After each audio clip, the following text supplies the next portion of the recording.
நீங்க எல்லாம் கும்பாபிஷேகம் சொல்லுங்க. என்ன சொல்றீங்க? கும்பாபிஷேகம் கும்பம் அபிஷேகம். இந்த கும்பத்தான கூட அபிஷேகம் பண்றோம். அது வந்து கும்பம் அபிஷேகம். அது நாளையில கும்பாபிஷேகம் மாறி போச்சு. மண்டலாபிஷேகம் கிடையாது. மண்டல அபிஷேகம்.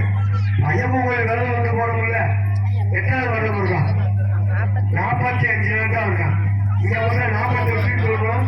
அது எப்படி கணக்கு வரும்? 45 தான் ஒரு மண்டலத்தை கணக்கு. வளர்பிறை தேவை வளர்பிறை 45 நாள் தான் கணக்கு. அதுபோல இந்த கும்பம் ஒரு பழமொழி உண்டு. நம்ம இறைவனுக்கு கொடுக்கிறோம்.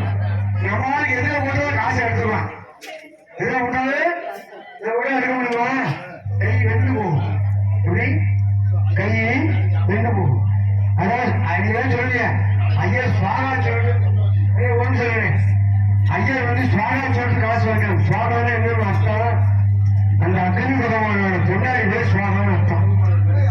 ஐயர் வந்து சுவாகா சொல்லிட்டு காசு வாங்குற விஷயம் இல்லை.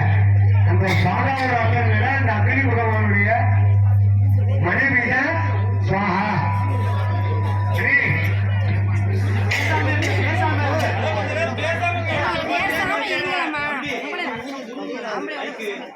அந்த அக்னி பகவானுடைய பொண்டாடி பேர் தான் சுவாகா.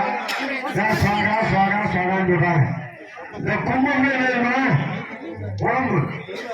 கும்பம் உடம்பு. மூணு என்னதுமா?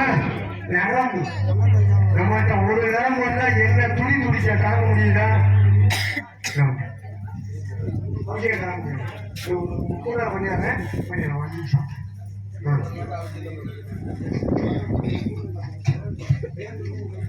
எடுமா, கை வலிக்குது. அந்த தண்ணிங்கிறது வெட்டம். தண்ணிங்கிறது வெட்டம். அந்த தலைங்கிறது மண்ண. தலைங்கிறது மண்ண. தேங்காய் எத்தனை கல் இருக்கு? 2 கல் இருக்கா? 3 கல் இருக்கா? திருவிழாவில் படம் பார்த்தீங்க. வெற்றிக்கண் திறப்பிடும் குற்றம் குற்றமே அப்படின்னா நமக்குள்ள கல்ல அங்கேயே இருக்கு. அதே போல மாமலைகள் இருக்கான முடி. ஐயரை குடும்பம் வச்சுக்கோ. குடும்பம் வைக்கிற குடும்பம் வச்சுக்கோ. குடும்பம் நம்ம என்னென்ன சாப்பிடணுமோ அதை போல இறைவன் கொடுக்கும். இறைவன் கொடுத்ததை இறைவனுக்கே கொடுக்கும். அவர் கொடுத்துருப்பான். நம்ம விசேஷம் பண்றோம். ஐயருக்கு தட்சணை, ஐயருக்கு வேட்டி, கோவில் காசு, அன்னதானம் போடுறோம், அரிசி வாங்குறோம். நம்ம காசு எங்கெங்கெல்லாம் போடும். அதனால இது கூடாது. ஒரு இறைவன் கொடுத்ததை இறைவனுக்கு ஒவ்வொரு பழமொழி உண்டு. துணி போதா வாங்க ஐயா, துணி போதா பிடி போகும். ஐயர் வேட்டி வாங்கறதுக்காக பண்றதில்ல. 10வது காலங்கிறது முக்கியமான காரணம். துணி கொடுத்தா பிடி போகும் அப்படின்னு சாப்பிட்டோம். அதனால ராமேஸ்வர விஷயம் போக மாட்டேங்க அப்படின்னு சொல்லுவாங்க. நிறைய விஷயங்கள் இருக்கு. அமைதியாங்க. பூநாதி பண்ண போறேன். அதனால பூநாதிக்கு முன்னதாக துக்கூல வஸ்திரம். துக்கூல வஸ்திரம்னா ஒரு புது வஸ்திரத்தை போட்டோம்னா அம்மாவுடைய சாபங்கள்லாம் நமக்கு வராது. அதுக்காக புது வஸ்திரம் வாங்கிட்டு வந்திருக்கேன். அதை போட போறேன். பண்ணிங்க பெண்கள்லாம் குழம்பு போடுங்க.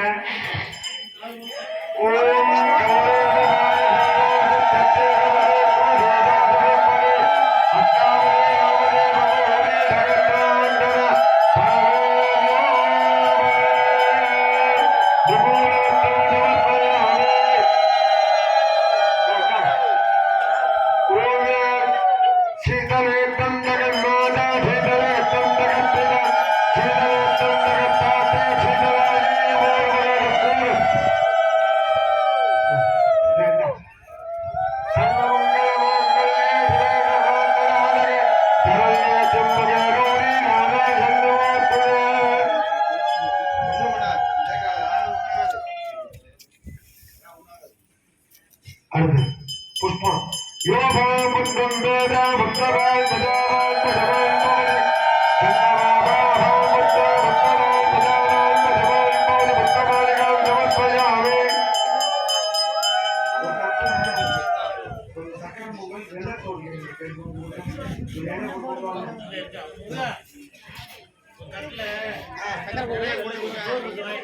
எடுத்து